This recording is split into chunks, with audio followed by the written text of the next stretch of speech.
Ano to, October 15, nag-start siya mag-blood sugar. 225 yung sugar niya. Ano ba yung pinaka-normal sa...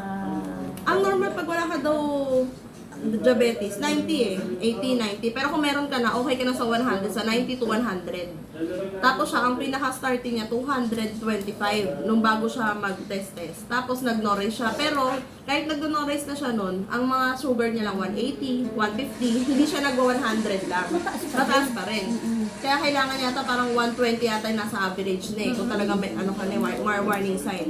Tapos, nung pakatapusan, sabi ko sa October, hindi, mula June, nung nag-take ako nito, nireregla ako. Tapos noong October, hindi ako nakapag-take kasi busy kahit hindi ako makabili.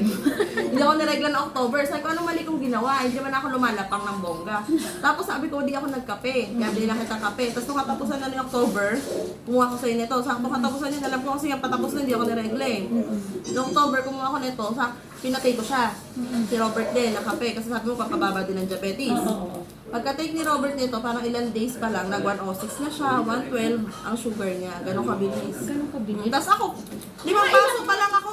5 baso pa lang ako mula na kumuha ko sa'yo, niregla na ako. Ilang Nakatapos sa pa kilong lang. naubos mo yun? Tapos Dalawa.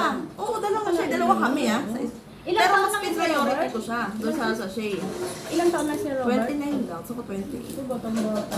Wow, marami pang bigas na kakainin. Dalawa pa lang ang kinuha ko sa'yo. Pin-priority ko siya kasi nga sabi mo, parang diabetes to. Tapos nung paubos na, nung sa isang sachet na, nung nakita ko nang bumababa siya, tsaka ako uminom. Dahil 5 baso pa lang ako nang hindi sobrang tapang, niregla na ako. Grabe talaga. So, kahit hindi siya sobrang tapang. Sarili mo at hindi extra. Diba? Ang galing. So magpapa-ID ka na ngayon. Yes. Ayan. Magkano yung pa-ID mo? 1,060. Ayan, no. Ayan. Thank you, Ma'am Ayla.